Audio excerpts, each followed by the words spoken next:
We are on a lovely Monday morning. It is time for us to take a look at some of our national and international news for this beginning of the week.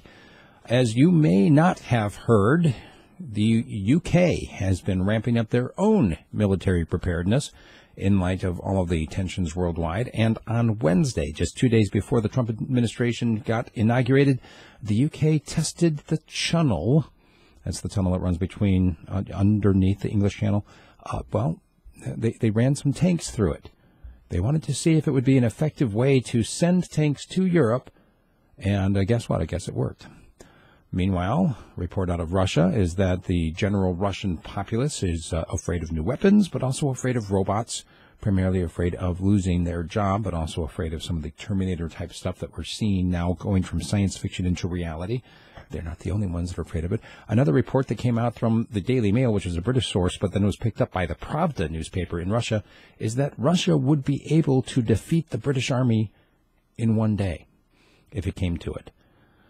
Syria, apparently willing to unite both their military and their opposition groups in order to fight ISIS now, as the negotiations, I guess you'd call them, are kicking off today. Also, the Trump team, you may have heard, in a bit of a war of words with the U.S. media over the whole, this was Obama's inauguration, this was Trump's inauguration. You may have seen the pictures. As soon as I published my version of it, somebody's like, oh, that's fake news. Those pictures are doctored. Look, you know what? I don't know what's doctored and what's not. I don't think most people do. The picture that I posted had a comparison shot that said Inauguration Day, 2009, President Obama, Inauguration Day, 2017, President Trump, and, most importantly, Iron Maiden, every concert. Guess who won that? Anyway, the whole point is that you've got the Trump team coming out with what they're calling alternative facts, which is something that the rest of the media is like, oh my gosh, what's this? Well, look, if you had paid attention to the podcast that I did, was it a week ago? Was it as long as 2 weeks ago? About what was passed at the end of the year in the National Defense Authorization Act. By June of this coming year, there is going to be an actual government agency who's going to be overseeing all media outlets to make sure that only the government version of the facts is what's allowed to be presented to the public. So, get used to it. Alternative facts are on the way. Meanwhile, WikiLeaks, a little bit peeved at Trump refusing to release his tax returns. They put out a public plea. Anyone who has access to them, get them to WikiLeaks, and we will publish them for the world to see. Did you hear about the harsh criticisms that were levied at Barron Trump and this 10-year-old kid being criticized all over social media by a number of different people? And most people were like, oh, dude, seriously, why are you doing that? That's in bad taste. It's not like it was a whole bunch of people piling on the kid, but former first daughter Chelsea Clinton, who also was, well, awkward, I guess you could say, when she came into the White House as the first daughter. She spoke out about it, saying, let Barron be a kid, and then she launched into her own tirade against Trump Sr.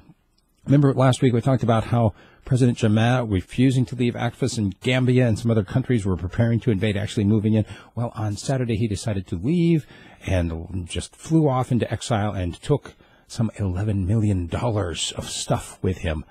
Apparently, the CIA did something this weekend that they've been criticizing WikiLeaks for doing. They published a whole bunch of military secrets from the Soviets. The Davos Forum, you know, this economic forum that's going on right now still, at least it went through the weekend, they are, quote, horrified at the impending global disaster. They're not talking about a financial disaster. They're talking about the political disaster that's coming from having Trump elected to president.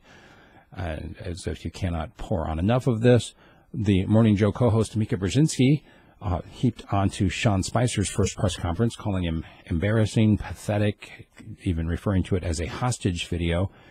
And this, of course, they're still disputing the alternative facts, the how many people were at the inauguration. And then, of course, the march happened on Saturday, and all around the world, hundreds of thousands of people turned out in a show of opposition to Trump. One of those people, Madonna, she said something about thinking about blowing up the White House. Well, of course, immediately the Secret Service launched an investigation. Then she went to Twitter on Sunday and said, hey, I didn't mean it literally, guys. Oh, I don't think she did. But we are living in a climate right now where people's words seem to have more weight than their action.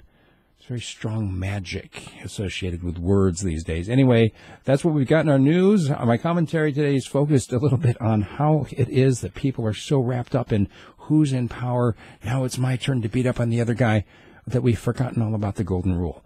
Watch for it. Tell me what you think. And if you like what I'm doing, please support me either through Patreon or through buying a subscription at my website, radiofreespeech.com. Thanks.